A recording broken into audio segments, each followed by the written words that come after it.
সবাইকে শুভ সন্ধ্যা।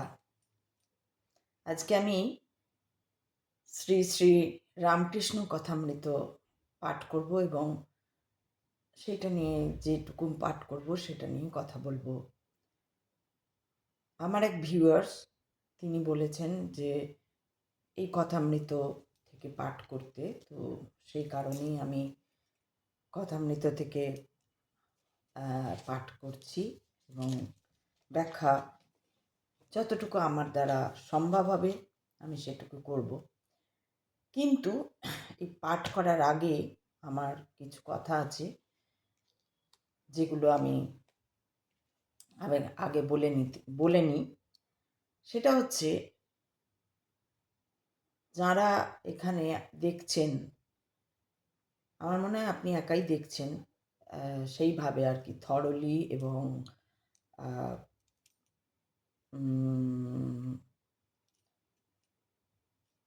পূর্ণভাবে আর কি সম্পূর্ণ ভিডিওটা হয়তো আপনি দেখছেন, হয়তো, কারণ যতক্ষণ না কনফার্ম হতে পারবো ততক্ষণ তো ওরকমভাবে বলতে পারবো না। কিন্তু আপনার কমেন্ট দেখে আমি বুঝতে পারছি যে আপনি একমাত্র যিনি হয়তো আমার ভিডিও থরলি এবং কমপ্লিটলি দেখছেন। তো সেই জন্য আপনাকেই বলছি যে আমার একটা প্রশ্ন আছে। রামকৃষ্ণকে ভগবান বা ঠাকুর বলা হয়, তিনি কি সত্যি ঠাকুর বা ভগবান? এইটা আমার নিজস্ব প্রশ্ন। আপনি বলেছেন এবং এর আগেও, আপনার বলার আগেও আমি কথামৃত পাঠ করেছি কিছু অংশ। কিন্তু আজকে একটা খুব সত্যি কথা বলছি, যে আমি যখন নিজের মতন করে কথাগুলো বলে যাচ্ছিলাম, তখন খুব যে একটা কেউ শুনছিল তা নয়, এখনও যে খুব একটা কেউ শুনছে তা নয়। কারণ শুনলে আমি একটাই কথা বলি, আমার ভিডিও যদি কেউ সম্পূর্ণ শোনে তাহলে কিছু না কিছু সে লিখবেই, কমেন্ট দেবেই যে এই জায়গাটা কেন বললেন, এটা আপনার ভুল ধারণা, বা অমুকটা এই কথাটা নেই শাস্ত্রে, বা আপনি ভুল বলছেন, বা এই ধরনের, বা আপনি ঠিক বলছেন, বা আপনি যেমন আপনি বলেন, যেমন আপনি কমেন্ট দেন। সেই জন্যই আমি মানে বুঝে নিতে পারি যে হয়তো আপনি আমার সম্পূর্ণ স্কিপ করে হলো, কারণ অনেকটা সময় যায়। আজকের ভিডিও বড় হবে এই কথাগুলো বলছি বলে, ধৈর্য ধরে একটু পারলে শুনবেন। তো যে কোনো জিনিসেরই অ্যাপ্রিসিয়েশনটা খুব বড় জিনিস। অ্যাপ্রিসিয়েট যদি না হয়, তাহলে অপর দিক থেকে সেই অ্যাপ্রিসিয়েশন না থাকলে সমস্তটাই যেন বৃথা হয়ে যায়। আবার সেই অর্থে বলতে গেলে আমার নিজের জন্য একটা কিছু, আমি জানি না আমি কেন বলছি, কেন বলতে এসেছি, কেন পড়ছি, আমি কিছুই জানি না। সেইটা হয়তো যখন জানবো তখন বুঝতে পারবো যে আমি কেন একাই পড়ে যাচ্ছিলাম, কেউ দেখছিল না, বা কি, এরও উত্তর আমি খুঁজবো যে কেন কেউ জুড়ছে না। জোড়া যাকে বলে, সেই জোড়া, সে জুড়ছে না কেউ। এই একজন আপনি জুড়েছেন। আমি নিজের লোকদের কিন্তু বাদ দিলাম এখানে, কারণ নিজের লোকদের বাদই দিলাম, আমি অন্যদের কথা বলছি। তো কেউ জুড়ছে না কেন, এইটা আমার একটা প্রশ্ন জাগছে। অনেকগুলো ভিডিও হয়ে গেছে। এইবার আমি আসি যে রামকৃষ্ণ কথামৃত পড়তে বলেছেন, আমি নিশ্চয়ই পড়ছিও। কিন্তু আমার একটা প্রশ্ন আছে, রামকৃষ্ণ কি সত্যি ঠাকুর, ভগবান? তার প্রমাণ কি? এইখানে আমি একটা কথা বলে রাখি, খুব সত্যি কথা, যেটা হচ্ছে যে আমি তো আপনার বলার আগেই আমি পড়তে শুরু করেছি। কেন পড়তে শুরু করেছি জানেন? আমি ভাবলাম যে আমি তো নিজের মতন করে কথাগুলো বলে যাচ্ছি আমার অভিজ্ঞতা থেকে, কেউ বুঝতে পারছে না। কারণ ওই যে একটা রামকৃষ্ণ, এইখানেই লেখা আছে যে রামকৃষ্ণদেব যখন নরেনের সঙ্গে কথা বলতেন, নরেন বা আরও কিছু বিশেষ সেই রকম জনের সঙ্গে কথা বলতেন, তখন দরজা বন্ধ করে দিতেন। কারণ না, বলা হয়েছে যে সাধারণ মানুষরা সেই কথার মানে বুঝবে না। আমারও সেরকম মনে হয়েছে যে আমার কথারও মানে সাধারণ মানুষ বুঝছে না। সাধারণ মানুষরাই এখানে আছে। যদি ম্যাক্সিমাম যদি যারা একটু অ বোঝে আধ্যাত্মবাদ, রিয়ালিটি, এই ভগবান, ঈশ্বর থাকা বা না থাকা, নাস্তিক হোক সে, কিন্তু সেও তার একটা জানার আগ্রহটা আছে। নাস্তিক, আমিও তো নাস্তিকই ছিলাম। নাস্তিকই বলব আমি, যেহেতু ওইটুকুনি আমার বিদ্যা যে আমি জানি যে ভগবান মানে না মানেই নাস্তিক। এই অর্থে যদি নাস্তিক বলি, তাহলে আমিও একসময় মানে মানতাম না ওইভাবে আরকি। উম কোনোভাবেই মানতাম না, বিশ্বাস করতাম না। কিন্তু সামথিং হ্যাজ, এটা কিন্তু আমার মধ্যে অনেক ছোটবেলা থেকেই এসছিল। সামথিং হ্যাজ, কিছু একটা তো আছে। এই কিছুটা খুঁজতে গিয়েই আমার এখানে এই অবধি আসা, বা শুধু ওই কিছু খুঁজতে গিয়েই নয়, বিপদে পড়ে আমার এখানে আসা। বিপদে স্বয়ং ঈশ্বরের সাক্ষাৎ, এবং সেই ঈশ্বরের সাক্ষাৎ থেকেই হয়তো তিনি আমাকে নিয়ে এসছেন। এটাই আমি অ্যা ধরতে পারি। কারণ আমি বলে তো কিছু নেই সেই অর্থে। আমার জন্মই হোক, আমার বাবা আমাকে বলে আসেনি যে আমাকে জন্ম দাও, জন্ম দাও, জন্ম দাও, আমি এখানে আসবো, আসবো। এসব কিছু বলিনি। তাহলে জন্মও যেমন তার ইচ্ছায় হয়েছে, চলাও তার ইচ্ছাতেই হচ্ছে। তাই আসা না আসা যাই কিছু হোক তার ইচ্ছাতেই হচ্ছে। ভক্তি থাকা না থাকা সবকিছু তার ইচ্ছাতেই হচ্ছে। সেইটাকে, তাকেই খোঁজা। এটা হচ্ছে প্রধান। এরপর হচ্ছে আমি কিন্তু তখন ওই যে সত্যি কথাটা যেটা, যে আমি দেখছিলাম যে আমি নিজের অভিজ্ঞতাগুলো বলে যাচ্ছি, কেউ আসছে না, শুনছে না, জুড়ছে না। দেখি তো রামকৃষ্ণের কথা বলি, রামকৃষ্ণের আ রামকৃষ্ণের বই পড়ি, তাহলে তখন যদি কেউ আসে। করতে, করতেই একজন আপনি এসছেন। কিন্তু এটা আমি কিন্তু ভক্তিতে রামকৃষ্ণের প্রতি আমার কোনো ভক্তি নেই। ইভেন অনেক প্রশ্ন আছে, অনেক প্রশ্ন। যে প্রশ্নের উত্তর যদি কেউ দিতে পারে, এবং সেই প্রশ্নের উত্তর এমন নয় যে যাই হোক, সেই প্রশ্নের উত্তর যদি যথাযথ আমার আমার আমার আমার সঙ্গে রিলেট করতে পারি আমি, তাহলে আমি সেই দিন অবশ্যই বলবো। সেই দিন আমি মানবো বা বুঝতে পারবো বা জানতে পারবো যে হ্যাঁ, রামকৃষ্ণ ঠাকুর বা ভগবান। তো এখন আমার কাছে সেই প্রশ্নের উত্তর আসেনি। যে এবার আপনারা আ যদি যদি আপনাদের মনে হয় যে হ্যাঁ, রামকৃষ্ণ ঠাকুর বা ভগবান, তাহলে আমি প্রমাণ চাইছি যে কেন বলছেন আপনারা রামকৃষ্ণ ভগবান? বিবেকানন্দকে কেন ভগবান বলছেন না? কেন ঠাকুর বলছেন না? বিদ্যাসাগরকে কেন ঠাকুর বলছেন না? কেন ভগবান বলছেন না?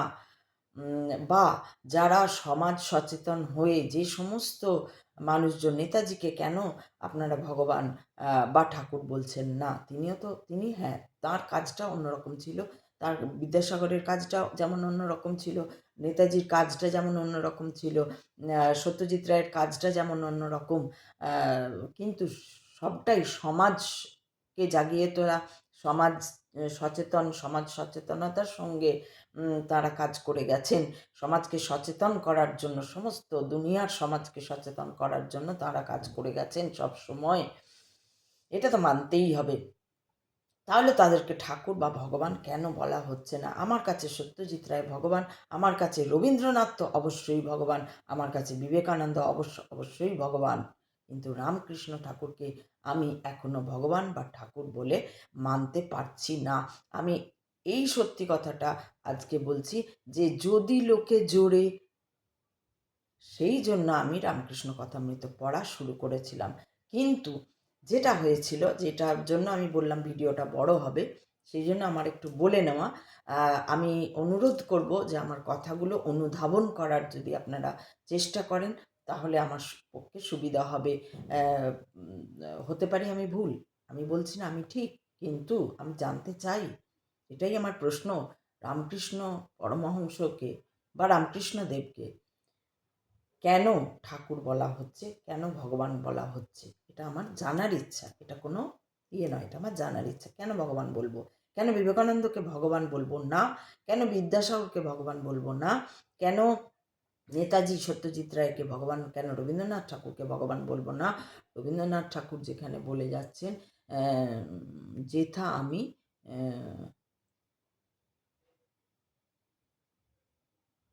আরে, আমি এত ভুলে যাচ্ছি কেন? এটাই মুশকিল আছে, যেখানে আমি থাকি না সেখানে তুমি থাকো, এটাই হচ্ছে মেন কথা। যে তুমি আড়াল হয়ে গেলেই আমার মন ছটপট ছটপট করে, আমরা ডানা ছটপট, যেমন মৃত পাখি যেমন ডানা ঝটপট করে আর কি, সেই রকম ডানা ঝটপট করে যদি তুমি তোমাকে সামনে না দেখি। তো রবীন্দ্রনাথের কথা, তাহলে তাকে কেন ভগবান বলা হচ্ছে না? কেন অনলি রামকৃষ্ণই ভগবান বা ঠাকুর? কেন উনি কালী দেখলেন আর কেউ দেখল না? হ্যাঁ, আমি মানছি, এই যে আমিও মহাদেব বলছি, আমি দেখেছি আর কেউ দেখেনি। ওই অবস্থায় পড়ে যেখানে আমাকে প্রচুর তখন এর কাছে ওর কাছে, চাকরির জন্য, খাবারের জন্য, টাকার জন্য, আত্মীয় থেকে অনাত্মীয়, মানে অচেনা থেকে চেনা, পরিচয় সব জায়গায় ছুটতে হতো। আমি ভাবতাম এই না কেউ দেখে নাই ওকে, এই দেখবো কেউ ওকে দেখতে পাচ্ছে কিনা, কিন্তু না, কেউ দেখতে পায়নি। ইভেন একজন বড়, বড় না মানে একজন আমাদের পরিচিত, তিনি সাধু হয়ে গেছিলেন, ঘর থেকে চলে গিয়ে, তার কাছেও গেছিলাম। আমি ভেবেছিলাম তিনি হয়তো এবার বুঝতে পেরে যাবেন আমার সঙ্গে কেউ আছে, কিন্তু সেও বুঝতে পারেনি। এরকম অনেকজনই ছিলেন যারা বুঝতে পারেননি যে আমার সঙ্গে কেউ আছে। 2-3 জন সাধুও ছিলেন, তারা বুঝতে পারেননি আমার সঙ্গে কেউ আছে। কিন্তু আমি তো স্বয়ং দেখেছি, বা আমরা স্বয়ং দেখেছি, এটা বলতে পারি। সেই আমরাটা কে আর বলছি না। তো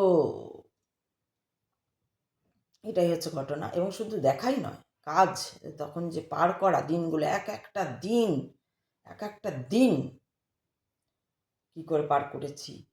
তো যাই হোক, সেটা তো হলো। এবার কথা হচ্ছে যে রবীন্দ্রনাথ আর বিবেকানন্দ যখন, রবীন্দ্রনাথের যখন এই যে তোমার সকল রসের ধারা, আমার গলা ভালো নয়, তো আমি গাইতে পারছি না, আমার খুব গাইতে ইচ্ছা করে, ফিরে ফিরে ডাক দেখি রে, একই কথা তো রবীন্দ্রনাথ বলে গেলেন। ফিরে ফিরে ডাক দেখি রে, দেখবো কেমন রসে ভুলে।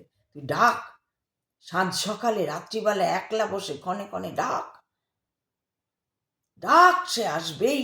এ তো রবীন্দ্রনাথের কথা। তাহলে রবীন্দ্রনাথকে কেন ভগবান বলা হলো না? অন্য সব কিছু ছাড়ো, ঈশ্বরের সঙ্গে যোগ, এক আত্মা হয়ে রবীন্দ্রনাথ ছাড়া কি আর কেউ লিখতে পেরেছে? রবীন্দ্রনাথ ছাড়া কি আর কেউ ওই ভাব ব্যক্ত করতে পেরেছে? আরো আরো প্রভু, আরো আরো, এমনি করে আমায় মারো, লুকিয়ে থাকি আমি, পালিয়ে বেড়াই, ধরা পড়ে গেছি, আর কি এড়াই। ওহ, গায়ে কাঁটা দিচ্ছে আমার এখনো। কি কথা, কি ভাব! তোমরা যা বলো তাই বলো, আমার লাগে না মনে। কি বলবো, এক একটা গান ধরে ধরে বলতে পারি, এক একটা গান। কোনটা বলে দাও যে না, এটা ভগবানের জন্য আকুলতা নেই তার, সে দেখেনি। আমি কালকে আমি, এখন আমার গান মনে পড়বে না, আমি কালকেই আমি বসবো রবীন্দ্র আরে গীতবিতান নিয়ে বসবো, এক একটা গান মনে পড়বে, আর তার আমি আমি আমি আমি প্রমাণ করবো সে ভগবান। কারণ তার পরমাত্মার সঙ্গে পরম সাক্ষাৎ না হলে ওই লেখা বেরোয় না, না হলে ওই লেখা বেরোতে পারে না। চরণ ধরিতে এখনো বলতে বলতে চোখে জল এসে যায়, এত অনুভূতি। চরণ ধরিতে দিও গো আমারে, নিও না সরায়। আমার একটা স্বপ্ন আছে, যেটা হচ্ছে যে আমি এই গানটা প্রেমানন্দজির সামনে গিয়ে যদি গাইতে পারি, বা ঈশাত্মানন্দজিকে যদি শোনাতে পারি, জানি না আমার সেই সেই স্বপ্ন কোনোদিন পূরণ হবে কি না। আমার খুব ইচ্ছা গিয়ে একবার এই গানটা শোনাবো। চরণ ধরিতে দিও গো আমারে, নিও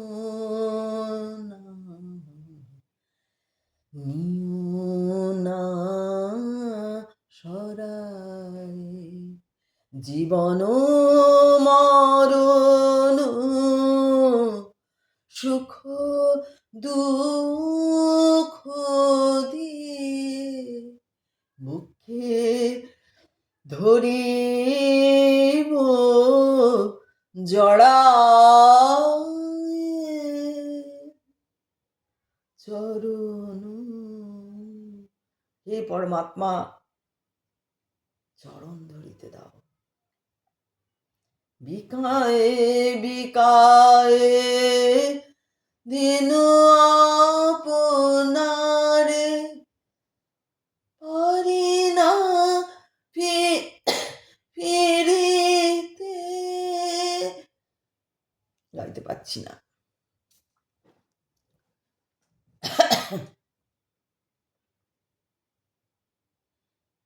পারি না ফিরিতে দুয়ারে দুয়ারে, তোমারই করিয়া লও যে আমারে। উফ, কি গান! এই তো যোগ হয়ে গেল। শুধু গান গাইলে তার পরমাত্মা গায়ে কাটা দেয়। ফিরে ফিরে ডাক দেখি রে, পরাণ খুলে ডাক ডাক ডাক। ফিরে ফিরে দেখব কেমন রয় সে ভুলে, দেখব কেমন রয় সে ভুলে। ডাক ডাক ডাক ফিরে ফিরে ডাক দেখি রে। সে ডাক বেড়াক বনে বনে, সে ডাক সুধাক জনে জনে, সে ডাক বুকে দুঃখে সুখে ফিরুক দুলে। সাঁঝ সকালে রাত্রি বেলায় ক্ষণে ক্ষণে একলা বসে ডাক ডাক দেখি তাই মনে মনে। সাঁঝ সকালে রাত্রি বেলায় ক্ষণে ক্ষণে একলা বসে ডাক ডাক দেখি তাই মনে মনে। নয়ন তরে ডাকুক তারে, শ্রবণ রহুক পথের ধারে। থাক না সে ডাক গলায় গাঁথা মালার ফুলে। এই তো গায়ে কাটা দিচ্ছে। কেন তাকে ভগবান বলা হয় না?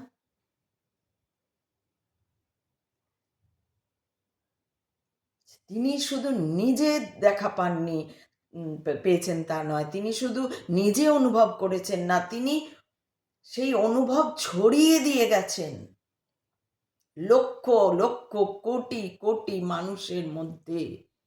তিনি তো ভগবান। সত্যজিৎ রায় আগন্তুক বানালেন। কি কথা বলে গেলেন তিনি ডায়লগের মধ্যে দিয়ে।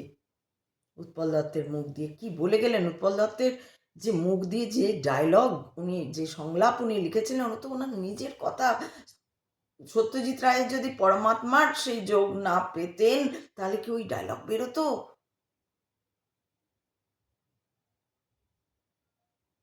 কুপমণ্ডুক হয়ে থেকো না, কুপমণ্ডুক, যা বিবেকানন্দ বলেছিলেন শিকাগোতে গিয়ে। কেন বিবেকানন্দকে ভগবান বলা হয় না? আমার প্রশ্ন। তো রামকৃষ্ণ কথামৃত আমি শুরু করেছিলাম যে যদি কিছু লোক এইভাবেও জোরে, কিন্তু না, জোরেনি। রামকৃষ্ণ কথামৃত পড়েও জোরেনি, কারণ এখানে আমি ব্যক্তিটাই প্রবলেম। আমি এই ব্যক্তিটাই প্রবলেম, সেটা বুঝতে পেরেছি। যাই হোক, সেটা নিয়ে আমি কথা বলতে আসিনি। আপনি যেহেতু আমাকে বলেছেন যে এই কথামৃত পড়তে বা রামকৃষ্ণ মঠে যেতে বা একটা রামকৃষ্ণর কিন্তু আমি তো মানি না, মানতে পারি না। মানি না মানে মানবো না ওরকম ব্যাপার না, আমার ভেতরে ঢেউ জাগে না রামকৃষ্ণকে। এক তো প্রথম কথা, ওনাকে দেখার মধ্যে দিয়ে, না দেখে না পড়ে, এই পড়া তো আমি আজ পড়ছি না, আগেও পড়েছি। আমি বন্ধ করে দিয়েছিলাম পড়তে পড়তে, এত আমার ভেতরে অনিচ্ছা জেগেছিল পড়ার।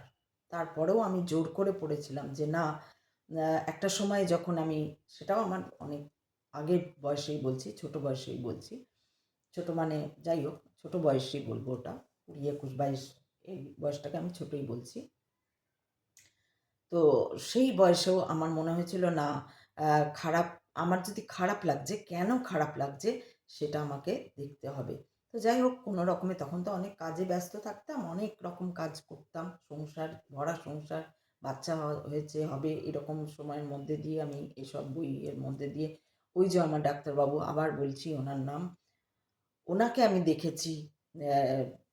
কিন্তু তখন অনেক কিছু জানতাম না বলে অনেক প্রশ্নও করা হয়নি, আবার অনেক প্রশ্ন করেওছি। তার উত্তর পেয়েছি বলেই তো আমি আজকে এখানে। এনারাই তো আমার কাছে ভগবান, ঈশ্বর, পরমাত্মা। তো পরমাত্মা তো আর ক্যালেন্ডারে থাকে না। তো যাই হোক, তাদের ওই কথা নিয়েই তো আমি এগিয়েছি।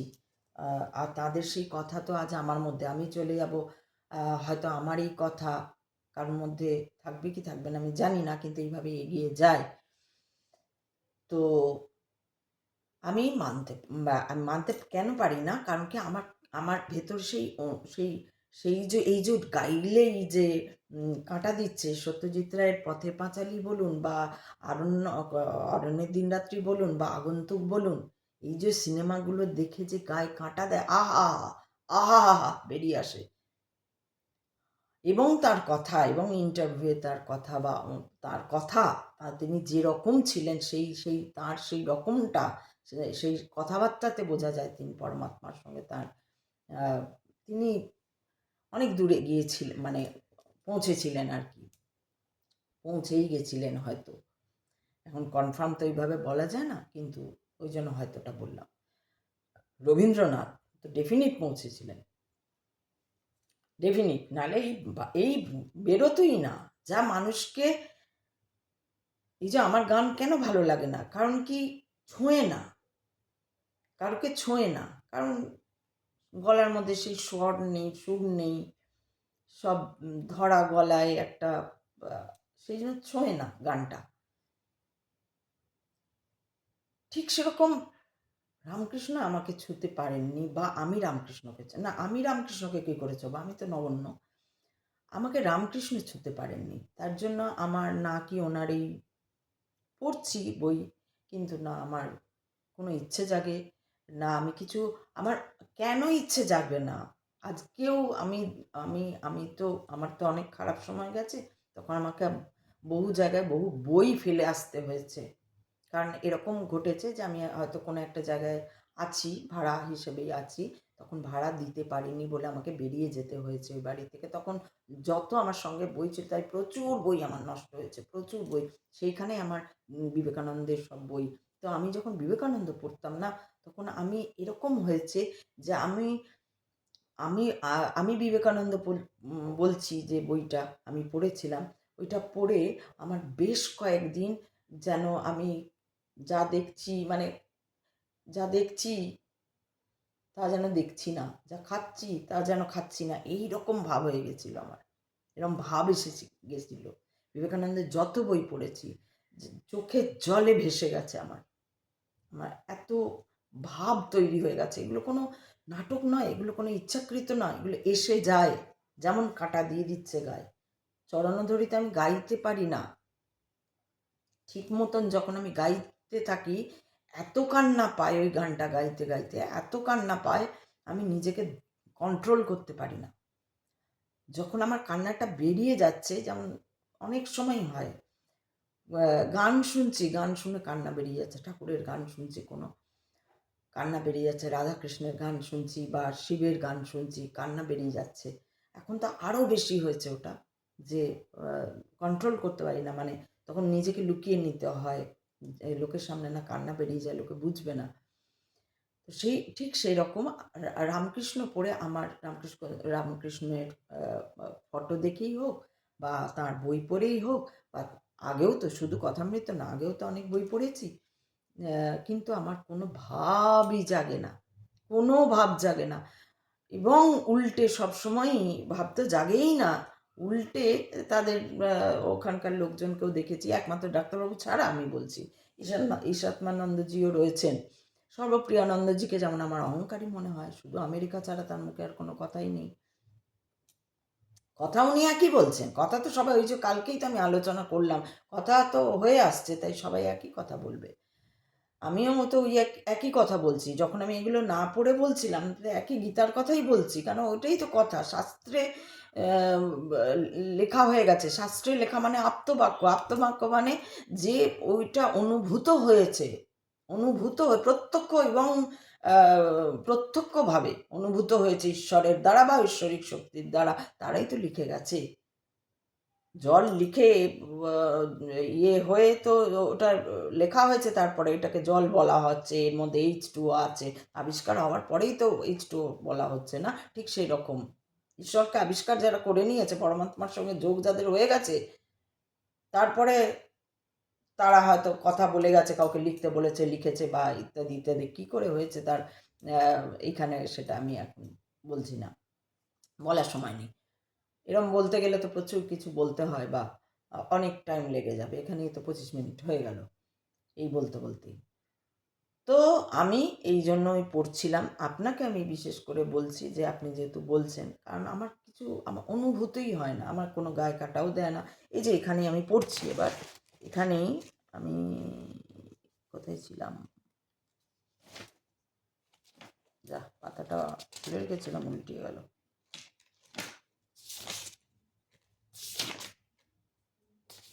এক মিনিট আমি দেখছি।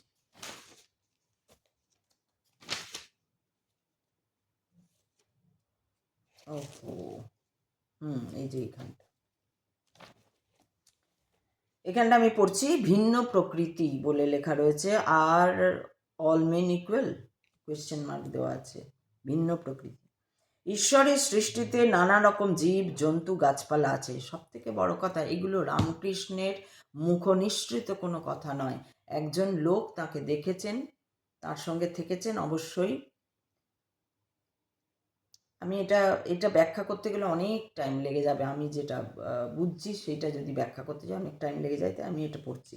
ঈশ্বরের সৃষ্টিতে নানান রকম জীব জন্তু গাছপালা আছে, জানোয়ারের মধ্যে ভালো আছে মন্দ আছে, বাঘের মতো হিংস্র জন্তু আছে, গাছের মধ্যে অমৃতের ন্যায় ফল এমন ফলও আছে, আবার বিফলও আছে, তেমনি মানুষের মধ্যেও ভালো আছে মন্দ আছে। খুব নর্মাল কথা, কিন্তু এটা মানুষের এটা এটা যে রামকৃষ্ণ পড়েনি সেও জানে, যে কথামৃত পড়েনি শুধু নয়, যে রামকৃষ্ণকেই চেনে না সেও জানে। আপনি ঘরের কোনো পরিচারিকা যে অনেক দিন ধরে কাজ করছে, একটু এক্সপিরিয়েন্স, কাজ বিভিন্ন ঘরে কাজ করেছে, তাকে জিজ্ঞেস করুন, বলবে মানুষের মধ্যে ভালোও আছে খারাপও আছে, অনেক কিছু এমন কথা বলবে যে আপনার গায়ে কাটা দিয়ে দেবে। সে রামকৃষ্ণ পড়েনি, সে পড়তে জানে না, কি করে বলল? এটাকে হাইলাইট করা হচ্ছে না তো, রামকৃষ্ণ বলেছেন এই কথাটা, প্রথম রামকৃষ্ণ বলেননি, শেষও রামকৃষ্ণ বলছেন না। যারা রামকৃষ্ণ পড়েনি, যারা চেনেও না, তারাও একই কথা বলবে।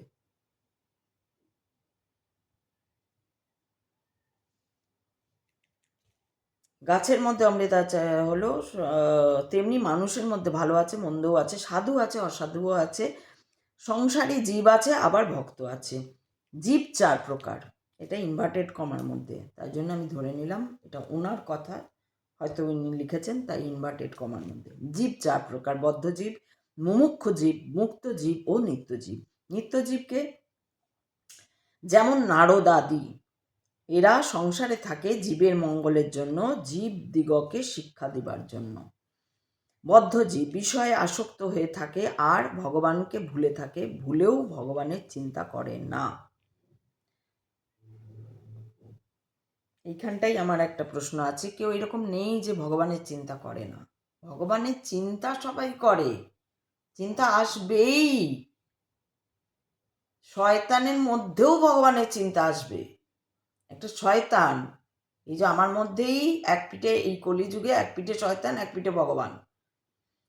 আমি যখন রেগে যাচ্ছে ওই শয়তানটা বেরিয়ে যাচ্ছে, আমার মধ্যে শয়তানটা বেরিয়ে যাচ্ছে।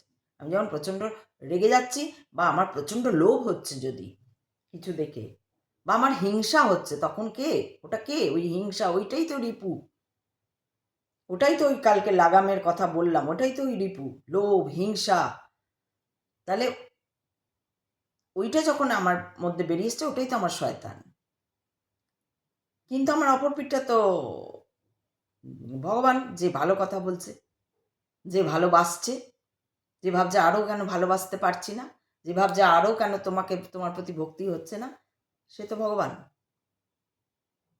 ঐশ্বরিক চর্চা, ভগবান তুমি কত সুন্দর, তুমি কত মধুর গান গাও, তোমার বাঁশির কি মধুর সুর, আমিও বাঁশি শিখবো, আমিও গান শিখবো, তুমি তো গান স্রষ্টা, তাহলে আমিও গান শিখবো, আমিও নাচ করব তোমার মতন, তুমি তুমিই তো নটরাজ, আমি নাচ করব।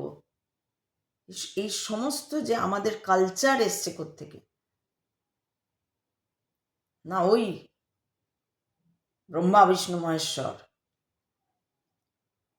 তো যাই হোক, সেজন্য এটাই আমি মানতে পারলাম না যে বিষয়ে অবশ্যই বিষয়ে আসক্ত হয়ে থাকে বদ্ধজীব এটাই যে বিষয়ে আসক্ত হয়ে আছে, কিন্তু তারা ভগবানের নাম করে না, চিন্তা করে না, সেটা নয়।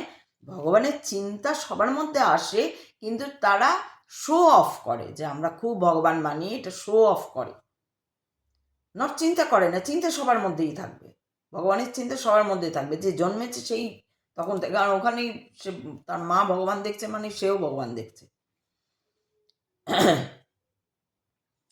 তো মুমুক্ষু জীব যারা মুক্ত হবার ইচ্ছে করে, যারা মুক্ত হবার ইচ্ছে করে, এটা মানেটাই বুঝলাম না, মুক্ত হবার ইচ্ছে করে কথাটা ঠিক সেন্টেন্সটাই আমার কাছে ইনকমপ্লিট বা একটা মিস ইয়ে লাগলো আর কি।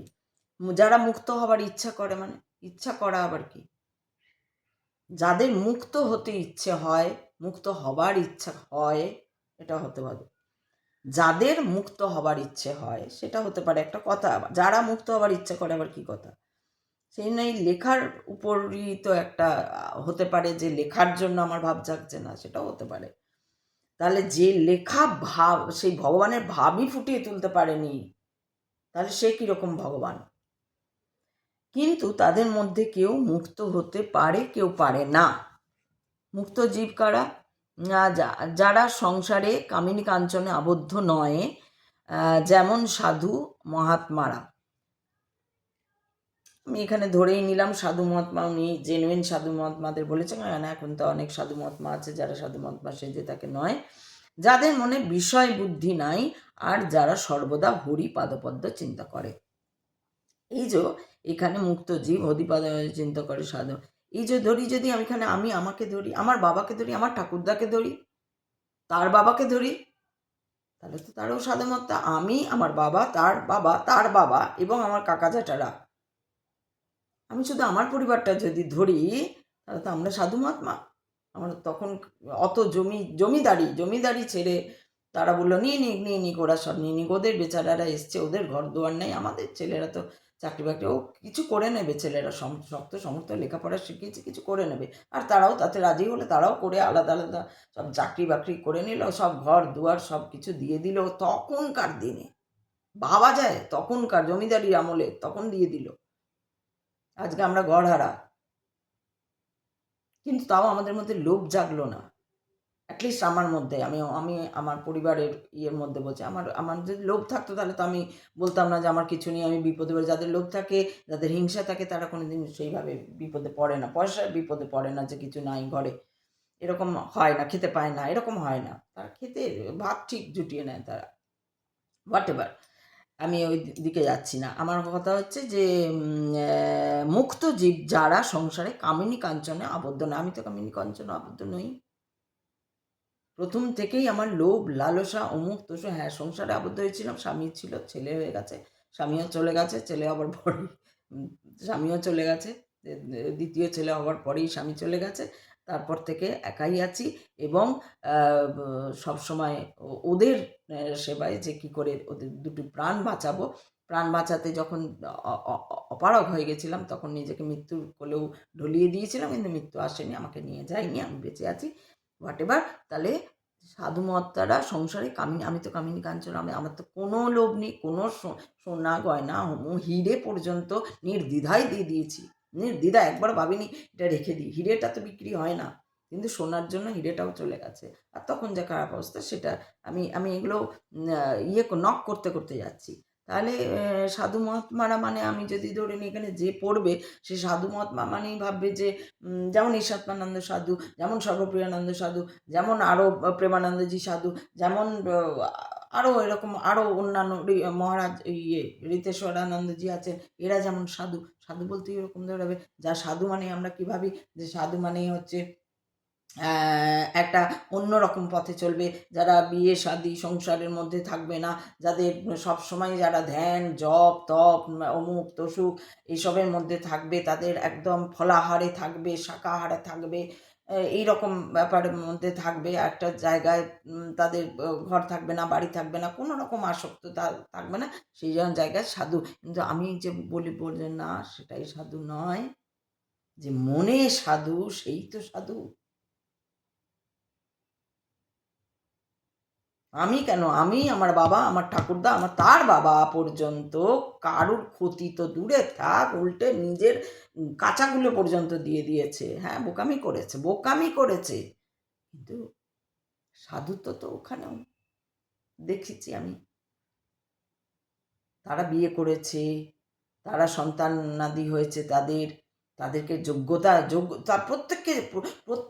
প্রত্যেককে যোগ্য করে দিয়েছে। তুমি লেখাপড়া করো, তুমি অমুক করো, তুমি তসু করো, তুমি নিজের কাজ করো, কর্মর দিকে যেয়ে গেছে।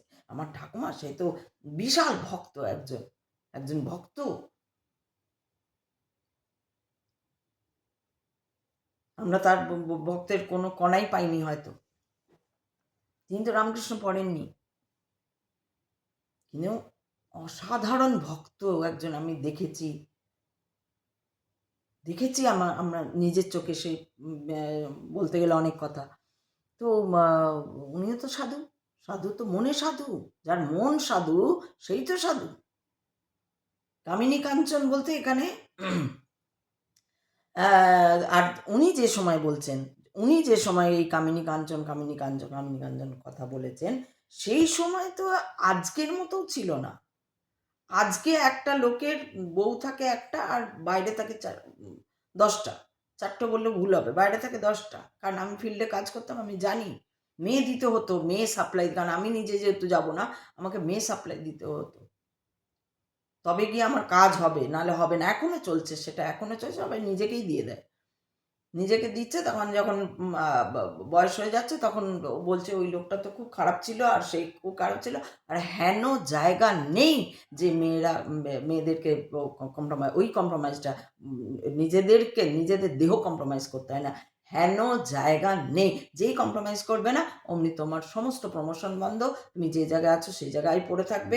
সে টিচারই হোক, সে ইচারই হোক, সে যেচারই হোক, সে যে কনসার্নই থাকুক। এমনি কি মহাদেব আমাকে ঘরে বসিয়ে দিল? তো যাই হোক, যেটা বলছিলাম কামিনী কাঞ্চনের কথা, তো তখন তো এই ব্যাপারটা ছিল না। ঠিক আছে, আমি তাও ধরে নিলাম। মানে তখন, এবার যখন আমি সেই সময়ের কথা ভেবে, এই লেখাটা সেই সময়, আজ থেকে 150 বছর আগে, 150 বছর আগে কি এইরকম একটা যেমন সিইওরা আছে, অমুকরা আছে, যে কোনো কনসার্ন, সে পুলিশ কনসার্ন থেকে শুরু করে যে কোনো কনসার্ন, লাইফ ইন্স্যুরেন্স বলো, পুলিশ বলো, জাজ অমুক বলো, আদালত বলো, যে কোনো কনসার্নে মেয়েদের শুতে হয়, না হলে কোনো কাজ দেওয়া হয় না। আর যদি কোনো তার বলে ঢুকে গেল, তার ট্যালেন্টের বলে, তার রেজাল্টের বলে সে ঢুকে গেল, তার প্রমোশন হতে, ইভেন ওই সায়েন্টিস্টদের মধ্যে, এই ইসরো, নাসা, হ্যান ত্যান এইসব জায়গাতে, যতক্ষণ না তুমি কম্প্রোমাইজ করবে। পিএইচডি করতে গিয়ে, পিএইচডি গল্প শুনলে তো আপনারা কি করবেন তাহলে? পিএইচডি কি করে করানো হয়? আমি যে সব মহিলার পিএইচডি, ডক্টরেট, পিএইচডি, ডিলিট এমনি হয় না। তো যাই হোক, তো এখন হচ্ছে সেটা। এবং তখন তো এত এত পড়াশোনাও ছিল না। তখন মেয়েরাও এরকম ডিলিট পাওয়ার জন্য, পিএইচডি পাওয়ার জন্য, বা প্রফেসর হবে বলে, বা অমুক কলেজ থেকে পাস করে এলে সার্টিফিকেট পেলে পিএইচডিটা শুরু করতে, থিসিসটা জমা দিতে পারবে বলে, এইসব তো তখন ছিল না। তাহলে তখন কামিনী কাঞ্চনের কথা কি শুধুমাত্র বিয়ে করলেই বা বউকে ভালোবাসলেই হতো? এখানে নারী বা স্ত্রীর প্রতি আমি একটা মানে পড়ছি পড়ছি যে সম্মান দেওয়া, কিন্তু কোথাও একটা যেন নারীর প্রতি একটা একটা অদ্ভুত অনুভূতি আসে যে নারী মানেই গণ্ডগোল আছে আর কি। হ্যাঁ, অবশ্যই আছে, আমি বলছি না নেই, কিন্তু একটা মহাপুরুষ যখন বলে তখন সেখানে ভাবতে হয়।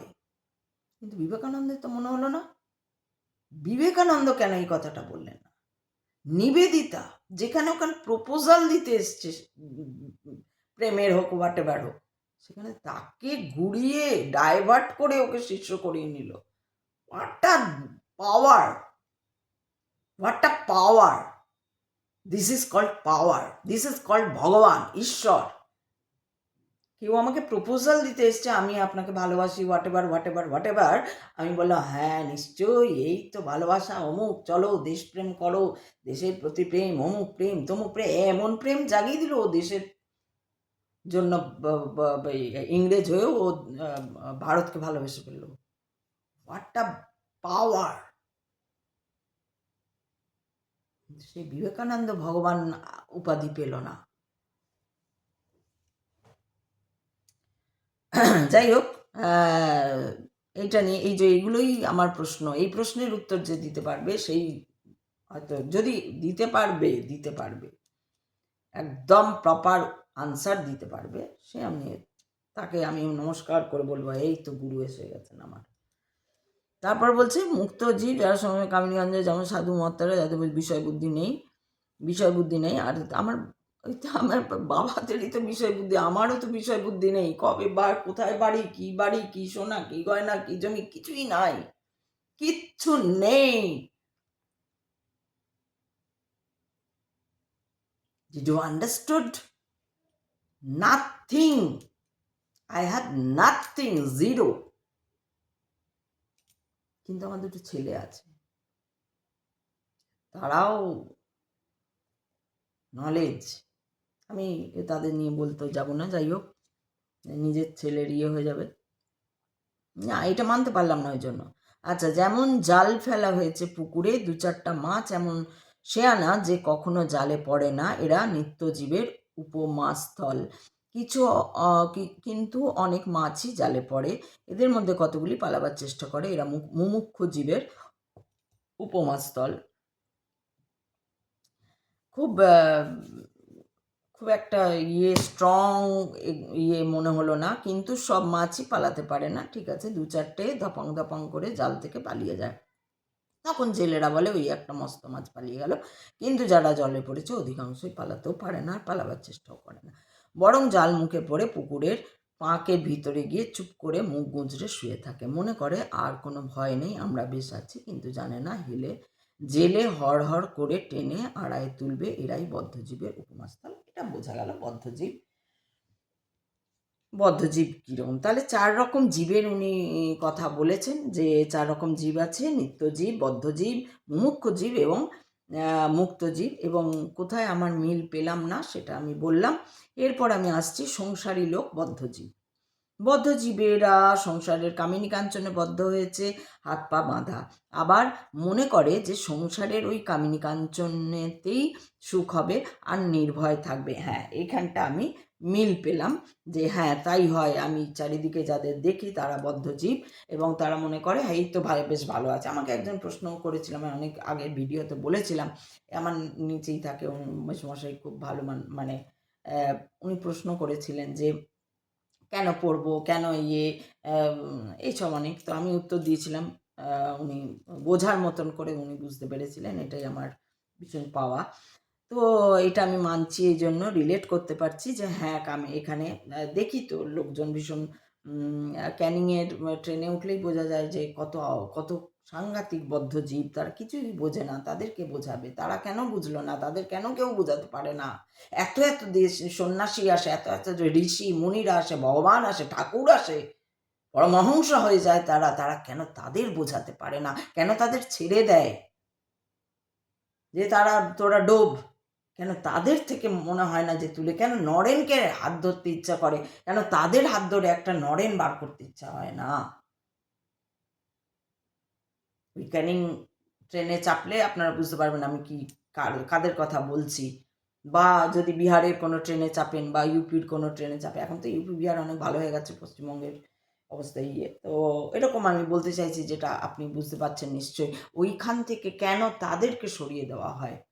কেন আমি আমি আমার আমার জিত তো সেখানেই হবে না, আমার জয় তো সেখানেই হবে না, যদি আমি লাস্ট বেঞ্চে যে কোনো দিন লেখাপড়া করে না আর শুধু উল্টো পাল্টা যা হয় একটা ওই বয়সের ছেলে নোংরামি করে, যদি আমি তাকে যদি মানুষ করে দিতে পারি, ওখানে একটা ছেলেই তো আমার আমার ওখানেই তো আমার,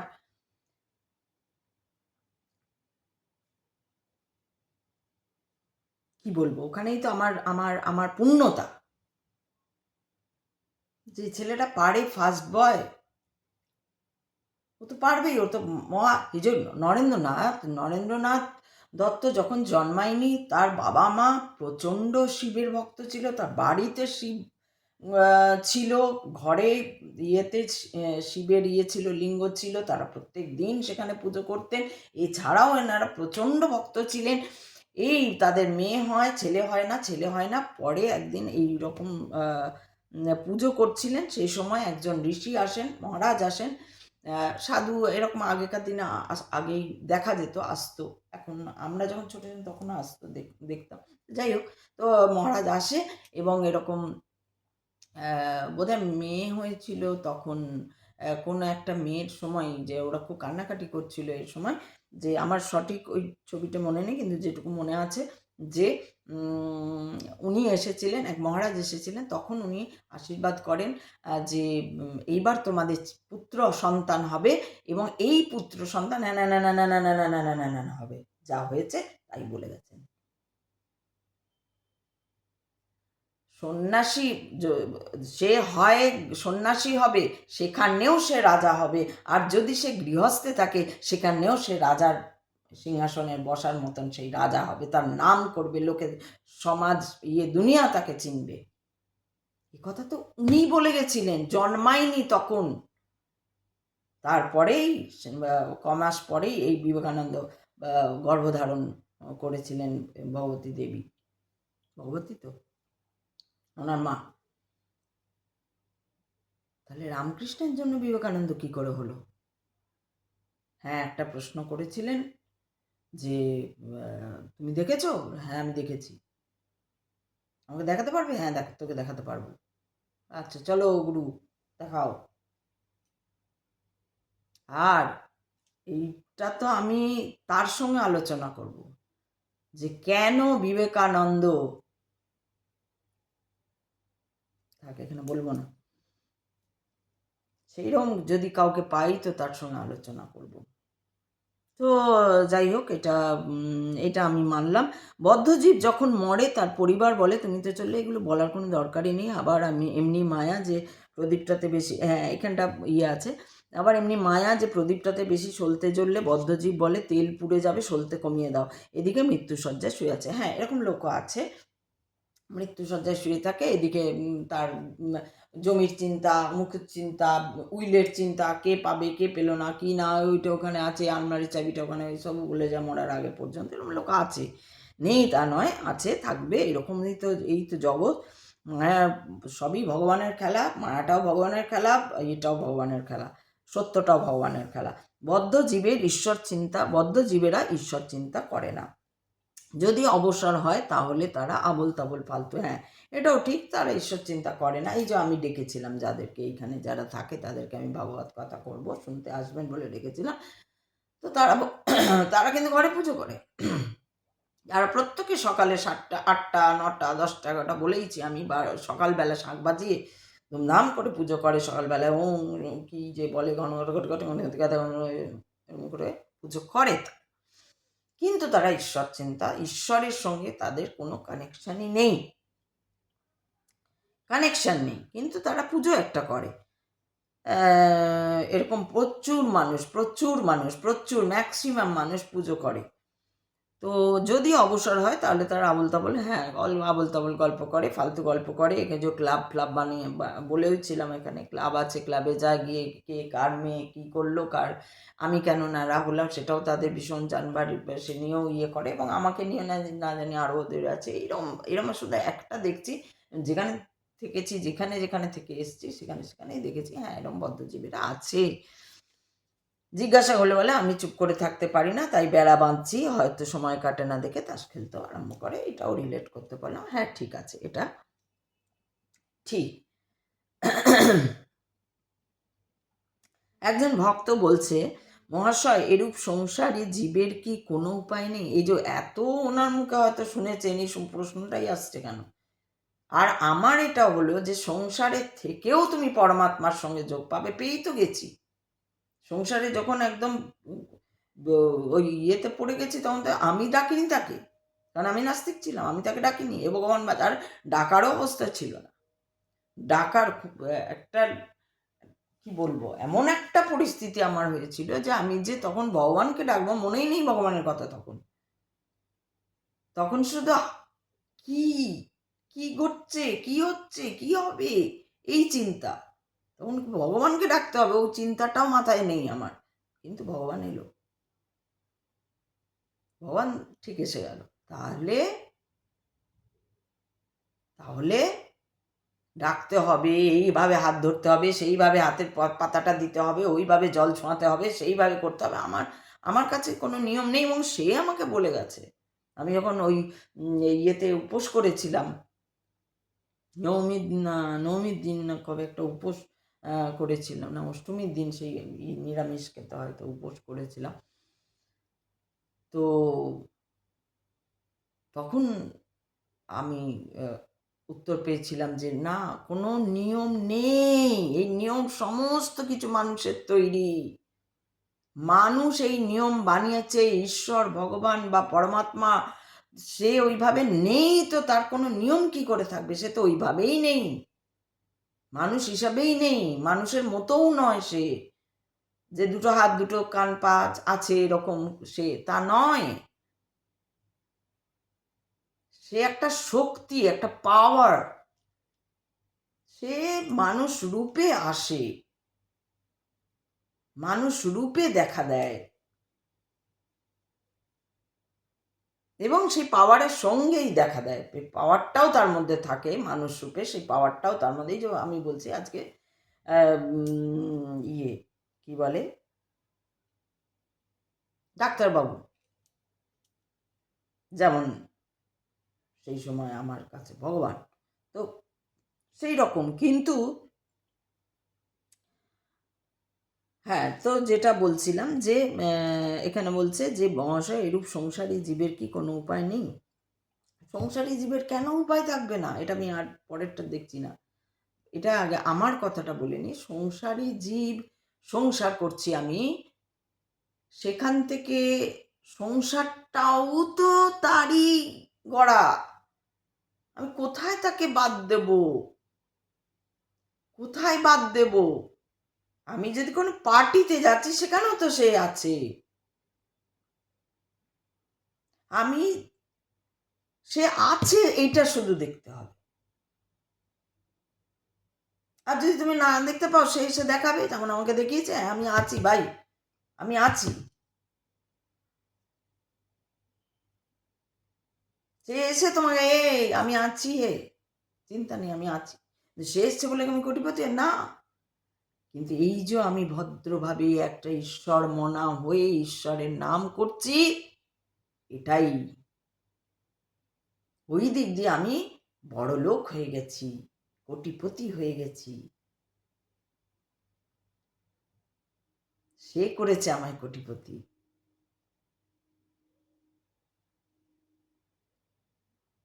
সত্যি তো, তার এত রূপ, ঝলসে যাবে সব।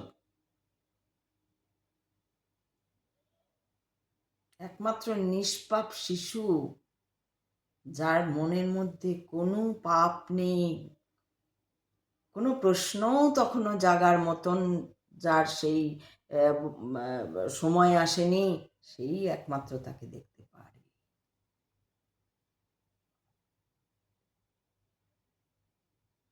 আর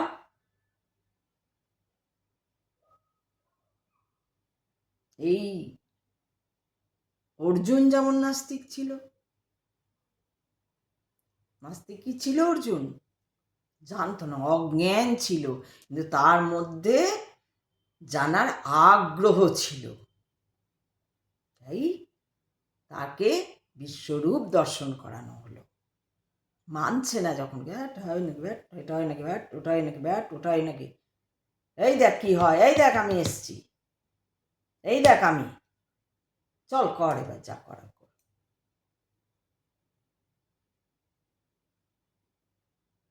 আমাকে তো ডাকতে হয়নি তখন, ওগো বলো গো আমি কি করবো গো,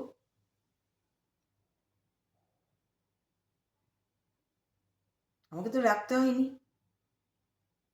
আমাকে তো ওই ফুল চন্দন, এটা 3 বার, ওটা 2 বার, ওই তলায় মাটি গুঁজতে হয়, ও ওইটা স্বস্তিকা ওখানে, বাবা ওটা তো তোমার হয়নি, তুমি তো ওখানে স্বস্তিকা আঁকোনি, ও ওটা তো তোমার হয়নি, ওটা বেল ফুল দিয়েছে কেন, ওটা গাঁদা ফুল দিতে হতো, ও ওটা তো তোমার হয়নি, ওটা ওইখানে বেলপাতা দিতে নেই, ওখানে তুলসী পাতা, আরে তুমি বেল আর তুলসী এক জায়গায়, আরে তোমার তো সর্বনাশ হয়ে যাবে একদম।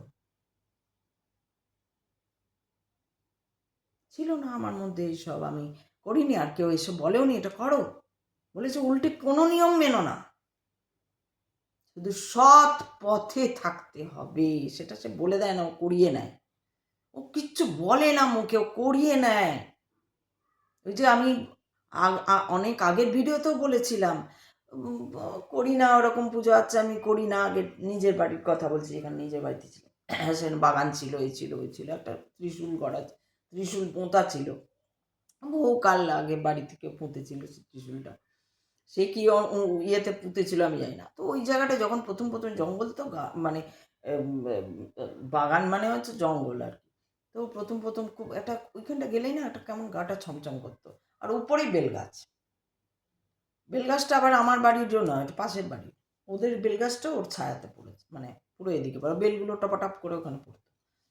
তো এরকম করতে করতে করতে করতে আমি ওই জায়গাটা পুরো পরিষ্কার করে, অন্ধকার হয়ে যেত, কোনো লাইটের ব্যবস্থা ছিল না, বাগান, ওটা বাগানের দিকটা প্রচুর বড় এরিয়া নিয়ে, তো বাগানের দিকটা আমি কি করলাম, ওখানে লাইটের ব্যবস্থা করলাম, লোক ডাকিয়ে ওখানে লাইট জ্বালানো করে, যে গা ছমছম করে কেন, যতদিন না লাইটের ব্যবস্থা হলো ততদিন আমি ওখানে জ্বাললাম, ওই ওই আর কি ধূপ ধুনো হনুত জেলে পুজো করতে শুরু করলাম, এই করতে করতে পুজো এমনি করি, এমন না যে একদম ধীরে, এই যে এখনই এখনই আমি, আমার রয়েছে ঠাকুর, কিন্তু আমি কি রোজ বাবার এই ধূপ জ্বালতে হবে না, আমার মনেই থাকে না, হঠাৎ ঘরে যদি কিছু গন্ধ টন্ধ পাই তখন মনে হয় একটু ধূপ জ্বালি, বা কোনো দিন হয়তো ইচ্ছে হলো, এই ইচ্ছেটাই হচ্ছে সে, ওটাই যেটা বলছি যে এমনি সকালবেলা উঠলাম, একটু উঠে বাইরের দিকে বেরোলাম, আজকে একটু পুজো করতে ইচ্ছা করছে, একটু পুজো করি, আমার 2-3 দিন 4 দিন ধরে পুজো করলাম, তারপরে হয়তো অন্য কোনো ব্যক্তির মুখে অন্য কাউকে বলছে, সেই রকম কথাটা একটা কানে এলো,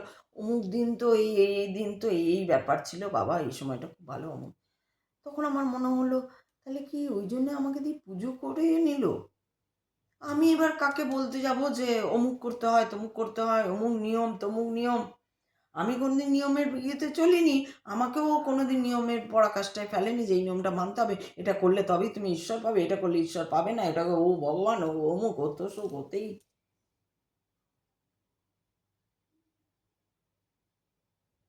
আমিও এটা পড়ার আগেও জানতাম যে মানুষ ভালো হয়, মানুষ খারাপও হয়, একটা গাছ বাবা খুব ভালো ফল দেয়, আবার একটা গাছ ওই রকমই বড় সড়ো অমুক তসুক, কিন্তু কোনো ফলই দেয় না, হয়ে থাকবে তার কোনো গন্ডগোল নিশ্চয়ই আছে। আমি কোনোদিন ওখানে ওই শিবের ফুল পড়ছে, শিবের ত্রিশূল নড়ে গেল, আর খুব ঢাকঢোল পিটিয়ে, আরে বাপরে ভগবান জেগেছে, আমি কোনোদিন এসব বিশ্বাস করিনি, আর করবও না, যতক্ষণ না নিজের সামনে একদম এইখানে কিছু ঘটবে, আমার সামনে ঘটবে একদম, আমার সামনে আমি যেমন আমার সঙ্গে প্রত্যক্ষ ঘটেছে যেটা, সেটা আমি না মানা না মানার তো ঊর্ধ্বে চলে গেছে সেটা। মানা না মানা কি তখন তো সংসারী মানে তার আর কিছু হবে না এটা নয়, সবই তো এই এর ব্যাপার। সংসারী, আমি সংসারী, আমি পূর্ণ দমে সংসারী। আমাকে সংসারের সব ঘরও মুছতে হয়, কাপড়ও কাচতে হয়, কি রান্না হবে চিন্তা করতে হয়, বাজার করতে হয়, বিল কত এলো, ঘরের ভাড়া কি হলো, অমুক কি হলো, তাই হলো তাই হলো, আমাকে সবটা চিন্তা করতে হয়। অমুক জায়গায় যেতে হবে, কি করে যাব, তমুক বইটা কিনতে হবে, কি করে কিনবো, তমুক এইটা। ছোট যখন ওরা ছিল, ওদের স্কুল, ওদের পড়াশোনা, ওদের টিচার, ওদের অমুক, স্কুলে যাওয়া, টিচার মিটিংয়ে যাওয়ার, প্যারেন্টস মিটিংয়ে যাওয়া, রেজাল্টের ওই খাতা দেখতে যাওয়া, সব করেছি, সব করেছি। কিন্তু মানুষের যে প্রথম ধর্ম মনুষ্যত্ববোধ, এইটা যাদের মধ্যে প্রথম থেকে আছে, আগের জন্মে কি ছিল না ছিল, জন্ম তো চক্র তো ঘটছে, আত্মা দেহটা ছাড়ছে, আত্মা আবার দেহ ধরছে, আত্মা আবার দেহ ধরছে, তো এই করতে করতেই হয়তো কোথাও একটা থেকে থাকে সেই মনুষ্যত্ববোধ। অনেক মানুষই তো রয়েছে, চারপাশে মানুষ, কারো মানুষ, এই আমি যদি মরেও যাই দেখবো আমার আশেপাশে কেউ জানবেও না, জানতে আসবেও না, আর জেনে গেলেও কিছু করবে না। যা করতে করবে আমার ছেলেরাই করবে, আমার ছেলেদের যদি কিছু হয় আমাকেই করতে হবে, কেউ কিছু করবে না। মনুষ্যত্ব বোধ নেই, যে মরে গেছে। তাই সংসারের থেকে সাধু হওয়া যাবে না, সাধু তো মনে, সংসারীও মনে। তুমি সংসারে সংসারে আছো, তোমার শুধু বিষয় চিন্তা, এটাও যেমন আছে, আমিও সংসারে আছি, আমার মতো নিশ্চয়ই আরও অনেকে আছে যারা সংসারে আছে, কিন্তু তার শুধু সাধু চিন্তা, শুধু সাধু চিন্তা। হট করে স্বামী চলে গেল, হট করে, কাল ছিল আজ নেই, এইরকম অবস্থায় স্বামী আছে, এমন না যে স্বামী ভুগছে, বা স্বামী একদম বয়স হয়ে গেছে, 80 বছর বয়স হয়ে গেছে, ভুগছে ভুগছে, তারপরে একদিন মরে গেছে, সেই মরাটা একটা আলাদা মরা, আজ আছে কাল নেই মরা। আজ স্বামীর সঙ্গে শুলাম, কালকে আর স্বামী নেই, আজ থেকে 20 বছর আগে। এই অবস্থাতেও তো আমি বিগ্রহী নেই।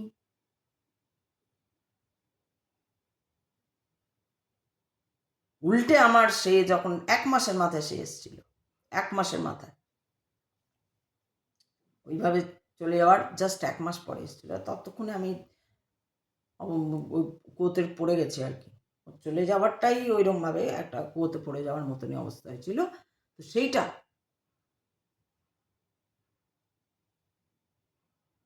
ও শুধু দড়িটা ফেলে দিয়েছিল, ওঠ তুই, বগলে দুটোকে নিয়ে। একটা তো কিছুই বোঝে না, একটা একটু বোঝে, একটা তখন একটু একটু বোধ জ্ঞান হয়েছে আর কি, অল্প স্বল্প, 11 বছর বয়স।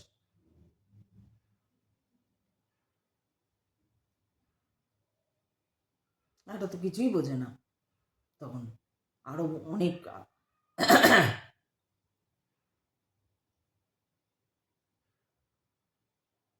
ওর দুটোকে নিয়ে দড়ি ফেলে দিয়েছেন।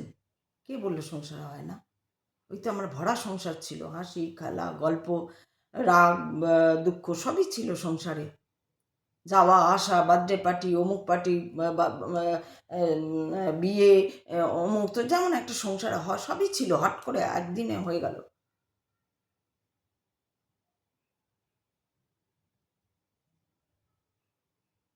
তাই আমি নিজে যেখানে সাক্ষী যে সংসারে থেকেও হয়, আর একটা তোমার মানে কি বলবো, যদি বিধির লিখন বলে না, বিধির লিখনটা আমি খুব মানি। এটা কি অ্যাকচুয়ালি আমি জানি না, বাট আমার কোথাও মনে হয় সব কিছু আগের থেকে লেখা আছে, ঠিক যেমন যে কারণেই ওই মহারাজ এসে নরেন্দ্রনাথের বাবা মাকে বলে গেলেন,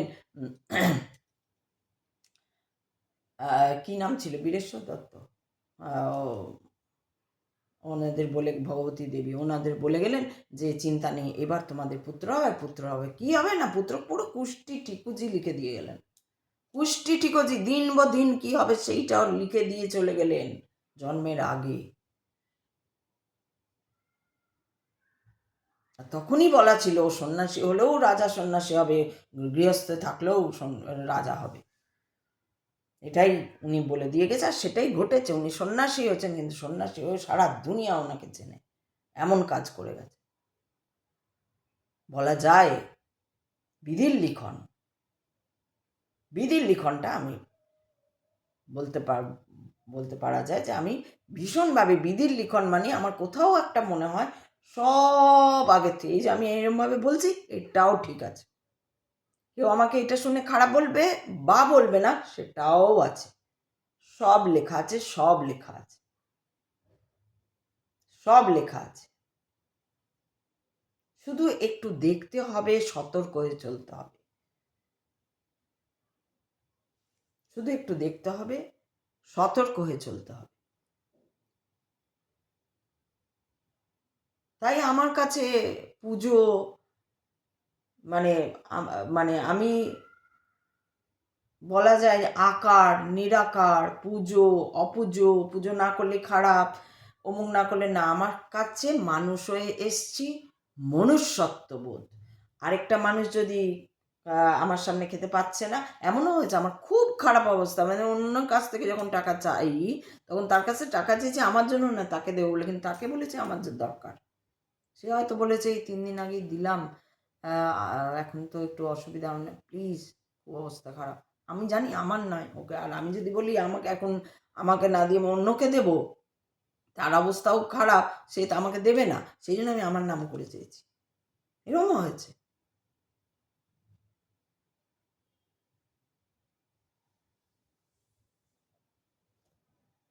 তো সেই জন্য সংসারে থেকে থাকলেই যে পরমাত্মাকে পাওয়া যাবে না, এই কথাটা এখন জানি না উনি কোন অর্থে লিখেছেন, কোন অর্থে, এই যে লেখাটা তো ওনার মুখনিসৃত নয়, উনি অ্যাকচুয়ালি কি বলতে চেয়েছেন, ওনার সেই ভাবটা হয়তো এখানে আসেনি, তাই হয়তো আমার মধ্যে ভাব আসেনি, কিন্তু বিবেকানন্দ বা রবীন্দ্রনাথ তারা নিজেরা যেহেতু লিখে গেছেন, তাদেরটা যেহেতু ছেপে দেওয়া হয়েছে, সেই জন্য তাদের ভাবটা আসছে বলে অনুভূত হয়েছে, হতেও পারে এটা, এটাও হতে পারে। আমি তাকে কোথাও ছোট করছি না, আমি তাকে, কোনো মানুষই হতে পারে না, আমি বলছি প্রত্যেকটা মানুষের মধ্যে সেই মনুষ্যত্বের, সেই মানবিকতার, সেই যে মানুষ হওয়ার যে জ্ঞানটা, যে কেন হলাম বা কেন হলাম, যে তার পূর্ণ জ্ঞানটা না, পূর্ণ জ্ঞান হয়তো হয় না, কিন্তু কিছুটা জ্ঞান তো মানুষের হয়েই যায়। ইভিন যে খুন করতে যাচ্ছে সেও জানে আমি বাজে কাজই করতে যাচ্ছি, সে হয় লোভে পড়ে করে, হয় হিংসায় করে, হয় লোভ বা হিংসাতেই করে, হয় টাকা পাবো একে করে দিলে আমার কি বয়ে গেছে, আমি মেরে দিয়ে চলে আসবো, ওরা বাঁচাবে, আমি এতগুলো টাকা পাবো, গিয়ে আমার বউ ছেলে মেয়েকে খাওয়াবো বা মায়ের ইয়ে করবো বা উৎসাহ কি করবো, এগুলো বাজে চিন্তার কথাবার্তা সব, কিন্তু তারা জানে আমি কাজটা বাজে করছি, তারা এটা জানে না যে আমি বিশাল একদম ইয়ে করছি, মহান কাজ করছি, আমি খুন করে এসেছি, এটা তারা ভাবে না, তাই জন্য তারা লুকিয়ে পালিয়ে বেড়ায়। যারা চুরি করে তারা জানে, জানে আমরা যে চুরি করেছি, আমরা যে স্পেনে বাড়ি করেছি, আমরা যে ইটালিতে বাড়ি করে রেখেছি, এটা যে অন্যায়, আমরা এত টাকা চুরি করে যে করেছি, লোকের টাকা মেরে অন্যায় করে রেখেছে জানে, তাই জন্য তারা লুকোয়, বিয়ে করে রেখে দিয়ে আসে, দিয়ে লুকোয়। আছে আমাদের একজন নেতা, বিয়ে করে লুকানো আছে, তার ছেলে মেয়ে আছে, তারাও বড় হয়ে গেছে, লুকানো আছে, সবাই জানে অথচ কেউ জানে না, কারণ কি পাবলিকলি ইয়ে নয়, বলা হয়নি। আরেক মহিলা বিয়ে করে তার ছেলেকে নিয়ে ভাইপো বলে ঘোরে, কেন লুকোতে হচ্ছে, তা জানে সে অন্যায় কাজ করেছে, জানে সে অন্যায় কাজ করে, তার যে ন্যায় আর অন্যায় এটা মানুষ জন্মের কিছুদিন পর থেকেই মানুষ বুঝে যায়, তার শিক্ষার জন্য কেউ যদি নাও শেখানো হয় সেও বুঝে যাবে এটা ন্যায় অন্যায়। এই যে কালকে আমি কুকুরের ইয়েটা দিয়েছিলাম, যে যখন চুরি করে নিয়ে দূরে পালায় ওরা, আর 3 দিন আসে না। কেন আসে না? পরের দিন আবার চুরি করলে, আবার যদি দেখে না কেউ তাকে কিছু বলবেন, সেই ইনস্টিংক্টটা সে পেয়ে যায়, সে আবার কাল আসবে ওই সময় চুরি করতে। ও যদি বুঝে যায় যে এখানে রোজ এরকম একটা খাবার থাকে, কেউ থাকে না, আমি দিব্যি নিয়ে যেতে পারি, তাহলে সে রোজ আসবে। যেটা বিড়াল আসে, বিড়ালের ইনস্টিংক্ট কুকুরের থেকেও আরও সাংঘাতিক আর কি। ওরা জানে টিকটুক করে নিয়ে চলে যাব। তো সেই জন্য সংসারে থাকলে যে সে একদম এবার এটা কি কেন বলা হয়েছে, কাদের জন্য বলা হয়েছে, আমি সবার কথাই বললাম। আমি বললাম যে একটা খুনিও যদি খুন করে, তার মানে সে তার তার মানে না, মানে সেও জানে যে ওটা বাজে কাজই করেছে। একটা সংসারে থাকে, অবশ্যই তার বিষয় তাকে, আজকে আমার কিছু নেই, তাই যদি আজকে আমার জমি জায়গা বাড়ি অমুক তসুক থাকতো, আর যদি আমি এই মনাই হতাম, এই মনা মানে এই যে একটা লোভ না থাকা, যেটা বলবো, যে আরও পাওয়ার লোভটা যে নেই, এটা নেই, এটা রক্তেই নেই, সেটা তো বললামই আগে। তো এই যে নেই, এটা যদি আমার যদি থাকতো, যখন ছিল, তখন কি ছিল, যখন ছিল আমার, এমন তো না একদমই ছিল না, ছিল তো আমার ঘর বাড়ি সোনা গয়না অনেক কিছু তো ছিল, চলে গেছে ওগুলো খারাপ সময় ইতে পড়ে। আমি তো ওই যে বললাম, আমি তো হিরে দিতামই না, হিরে ছিল আমার কাছে, চুনি, নিজের লোক, চুনি পান্না এসব ছিল, নিজের লোকরা ছিনিয়ে নিয়েছে তারা, সোনা ছিনিয়ে নিয়েছে তারা, আধা সোনা তো তারাই নিয়ে নিয়েছে নিজের লোকরা, বাকি সোনাটা বিক্রি টিক্রি হয়েছে, হোয়াট এভার কি হয়েছে, সেইটাতে আমি যাচ্ছি না। আমি যাচ্ছি যে সংসারী হলে সাধু হওয়া যায় না, এই কথাটা আমি মানতে পারছি না। তার প্রমাণ আমি দিচ্ছি যে তোমার মনেই সংসারী, তোমার মনেই সাধু।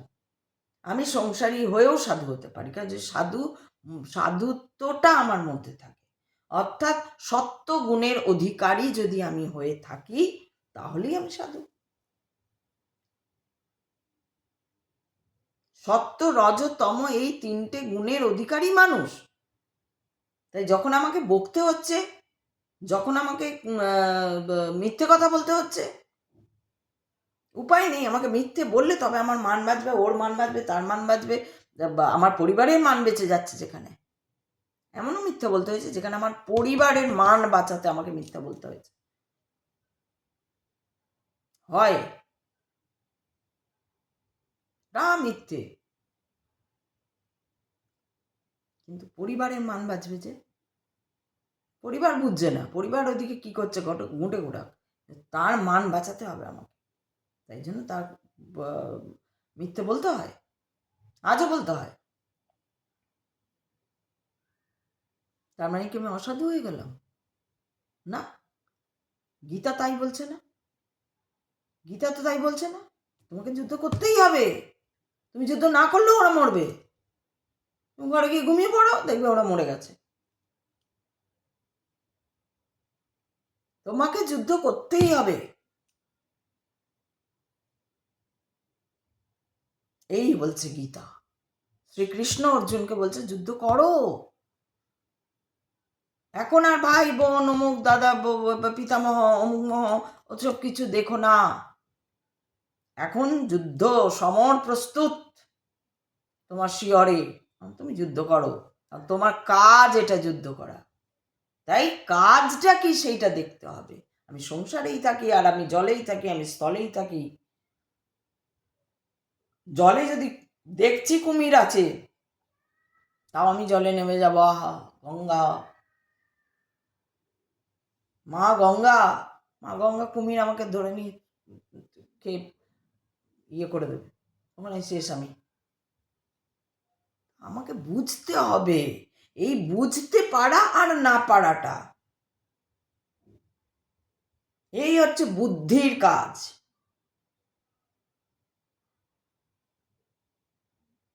বুদ্ধি বুদ্ধি চাই। সংসারে আপনার কাছে যদি উত্তর থাকে নিশ্চয়ই আমি শুনব। সংসারে থাকলেই যে সাধু হওয়া যায় না, বা সাধু হলেই যে একমাত্র সাধু, অর্থাৎ তার মধ্যে শুধু সত্যগুণ, একটা সাধু দেখিয়ে দাও যার মধ্যে শুধু সত্যগুণ। প্রেমানন্দজি বা ওই নন বেঙ্গলি যারা, তারা বলছে, নন বেঙ্গলি সাধুরা কি বলছে, মাছ মাংস খেও না। আবার আমাদের রামকৃষ্ণ, তারা রামকৃষ্ণের কথা উদ্ধৃত করছে কখনো কখনো, কিন্তু তারা আবার ওই মাছ খাওয়ার কথাটা উদ্ধৃত করছে না, চেপে যাচ্ছে কেন? আবার যদি আমি মাছ না খাই, মাংস না খাই, বা এটা না খাই, ইকোসিস্টেমেরও প্রবলেম হবে না? নষ্ট হয়ে যাবে, ধ্বংস হয়ে যাবে। বাঘ হরিণ খাচ্ছে, হরিণ ঘাস খাচ্ছে, বাঘকে হরিণ খেতেই হবে, হরিণ ঘাসই খাবে।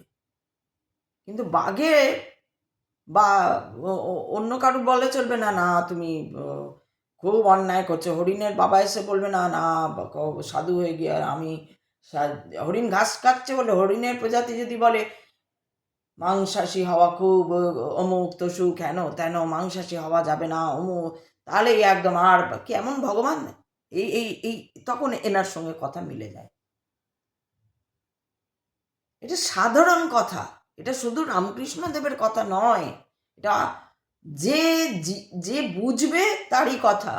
এত ঠুনকো ভগবান,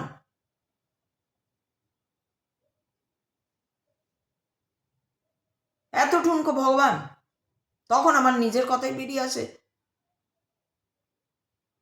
একবার প্রচণ্ড রাগে আমি বলেছিলাম, তুমি এসছো কেন, তুমি থাকতেও যদি এত অভাব, এত কষ্ট সহ্যই করা যাচ্ছে না, চলে যাও।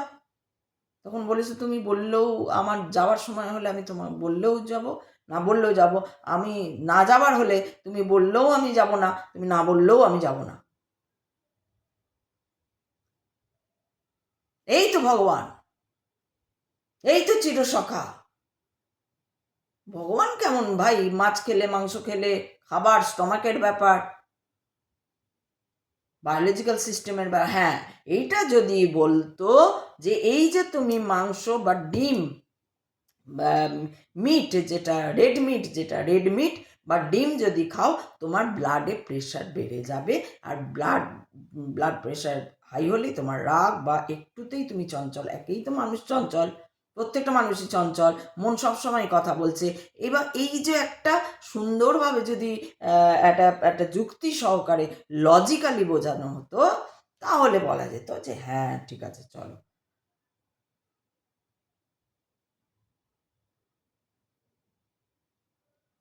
প্রত্যেক দিন মাংস খাচ্ছ, প্রত্যেক দিন যারা রেড মিট খাচ্ছে, প্রত্যেক দিন যারা 4টে করে ডিম খাচ্ছে, বা খাওয়াচ্ছে, ছেলে মেয়েদের খাওয়াচ্ছে, এই করছে ওই করছে, হ্যাঁ তাদের বলতে হবে, ভাই তুমি পুজো আচ্চা করবে, পুজো আচ্চা করতে গেলে একটু শান্ত হতে হবে, ধীর হতে হবে, স্থির হতে হবে, ধৈর্য ধরতে হবে। ধ্যান করতে গেলে ধৈর্য ধরতে হবে। ধৈর্য কখন আসবে, যখন তোমার ব্লাড সার্কুলেশন একদম সঠিক থাকবে।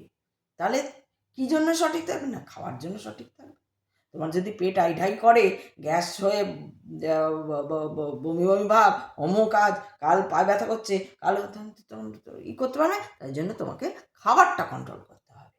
তুমি যদি একটু হালকা খাও, একটু খাও, তাহলে তোমার ওজন ঠিক থাকবে, ওজন ঠিক থাকলে ফুটফুটে ভাত থাকবে, তোমার মাথা ঠিক থাকবে, তোমার ব্লাড সার্কুলেশন ঠিক থাকবে, তুমি নর্মাল থাকবে। তোমার লজিক্যালি বোঝাও। ওই জন্য ওই দুটো জায়গায় ওদেরকে মানতে পারি না, না খাবে না, না খেলেই নাকি সংকল্প হয়ে যাবে। মানে মাছ মাংস ওরা বলেই দেয় একজন যে মাংস মদটা আমি তাও মানলাম, কারণ মদে তো তোমার উল্টো রিয়াকশন করছে, মাংস তো কি রিয়াকশন করছে। 1 মিনিট, একটা ফোন এসছে, কেটে দিলাম। আর মাংসতে উল্টে ডাক্তাররা যখন এইরকম হয়ে যায়, একজনের আমি শুনেছি যে, একজনের না অনেকেরই এরকম শুনি যে খায়নি কোনো দিন চিকেন খায়নি, রেড মিট একটা পরে নিজেরাই বন্ধ করে দিয়েছে, রেড মিট খাওয়া, মানে রেড মিট না, কী বলে ওটাকে, মানে আর কি, মাটন মাটন খাওয়া বন্ধ করে দিয়েছে। তো আগেকার দিনে তো চিকেন ঢুকতোও না, তো এরকম ছিল। তো চিকেনটা অনেক পরে শুরু হয়েছে। তো এরকম হয়েছে, ডাক্তার তারপরে যখন তার এরকম বয়সে গিয়েছে, অসুস্থ হয়েছে, কিছু হয়েছে, তখন সে ডিম খায় না, মাটন খায় না, মাছও সেরকমভাবে খায় না, কম খায়। তখন ডাক্তার বলেছে চিকেন খাওয়ান, চিকেন স্টু খাওয়ান, খাওয়াতেই হবে চিকেন স্টু। খায় না সে চিকেন, জোর করে তার বাড়িতে চিকেন রান্না হয়েছে কি না, এটা না খেলে অমুকটা অমুক কিছু একটা ব্যাপারে ডাক্তার বুঝিয়েছেন সেখানে, যে এটা না খেলে এই ব্যাপারটা আসবে না। ভিটামিন প্রোটিন প্রোটিন তো তখন লাগে না ওই সময়, হয়তো ভিটামিন বা যাই হোক কিছু একটা, ম্যাগনেসিয়াম ক্যালসিয়াম কিছু একটা কমতি ঘাটতি পড়ে গেছে, তো ওটা খেতে হবে। পটাশিয়াম সোডিয়াম কিছু একটা হবে, জানি না অতটা ওই বিষয়ে। তো এই হচ্ছে ব্যাপার। 1 ঘন্টা 20 মিনিট সময় দেখে আর কি করব আমি, সময়ের বিয়ন্ড কথা বলার কথা এসে গেছে। সময়ের বিয়ন্ড কথা বলার কথা।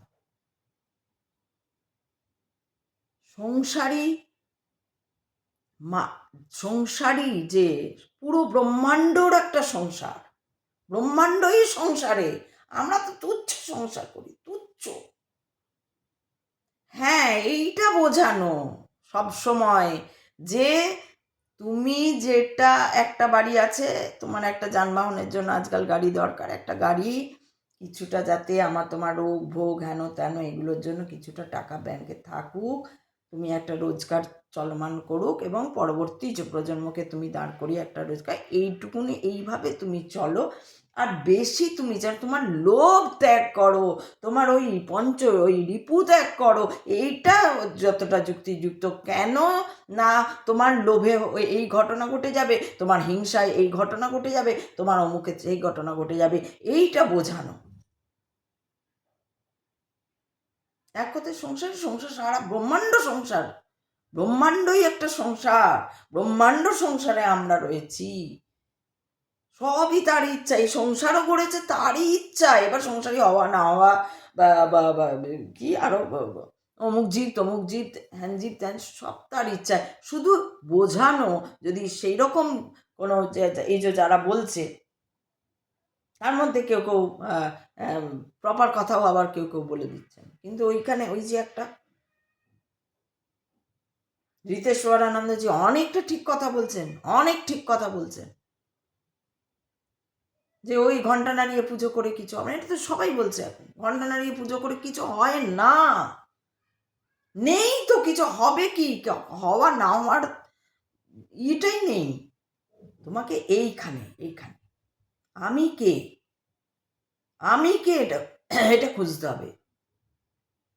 কে বলছে কথা, কে শুনছে, কে দেখছে, দেখার ওপারে কে আছে, শোনার ওপারে কে আছে? কেন তাহলে সব কথা শুনছি না, কান আছে, সব যত বিশ্বের যত আওয়াজ, যত কথা, ব্রহ্মাণ্ডের যত আওয়াজ কেন শুনতে পাচ্ছি না? শোনা উচিত, কান আছে, ব্রহ্মাণ্ডে রয়েছি, জলের আওয়াজই পাচ্ছি না, সমুদ্রে যে মহাসমুদ্রের 3 দিক জল, সেই 3 দিক জলের সেই আওয়াজ সেই কানে আসছে না, কেন কেন আসছে না? আসা উচিত, কান আছে, চোখ আছে, সব দেখছি না কেন? সব কেন দেখতে পাচ্ছি না? এইটুকুই দেখছি কেন? কেন এইটুকুই দেখবো? সব দেখতে পাবো, একদম তাকাবো, সব দেখতে পাবো, কেন? কে আটকে দিচ্ছে সব দেখাটা? যখন যেটুকু দেখছো সেটুকুই দেখছো, আর কিছু দেখতে পাচ্ছ না। সূর্য এখনো রয়েছে, অন্য দিকে রয়েছে, জাপানে ইয়েতে রয়েছে, আমেরিকা অস্ট্রেলিয়া রয়েছে, ভারতে নেই। ভারতের দিকটা সূর্য ভারতের দিক থেকে সরে গেছে, তেমন কি সূর্য নেই নাকি? সূর্য আছে, সূর্য কোথাও যায়নি, সূর্য একই জায়গায় রয়ে গেছে। পৃথিবী ভারতের দিকটা সরে গিয়ে অন্য দিকটা চলে এসছে, সেই দিকটা এখন সূর্য রয়েছে, যে দিকটা আছে।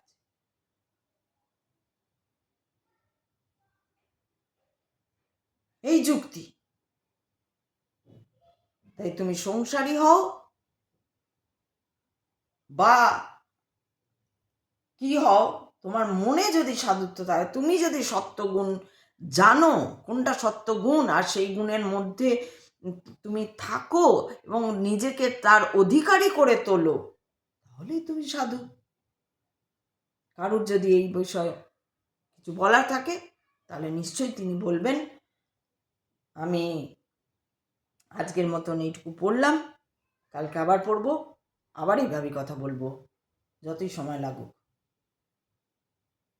কেউ দেখুক আর না দেখুক, আমি বলবো প্রশ্ন তোমার দিকে ছুড়ে দিয়েছি, এবার সেই প্রশ্নের উত্তর তো তুমিই দেবে, তোমারই দায়। ওম নমঃ পার্বতী পতে, হর হর মহাদেব। শিবশম্ভু, খুব বিপদে পড়েছো তুমি মহাদেব, মনে হচ্ছে খুব বিপদে পড়েছো না। আচ্ছা, পাল্লায় পড়া গেল, তো দেখছে না, কোনো ভিউ দিচ্ছি না, তাও এ বলে যাচ্ছে।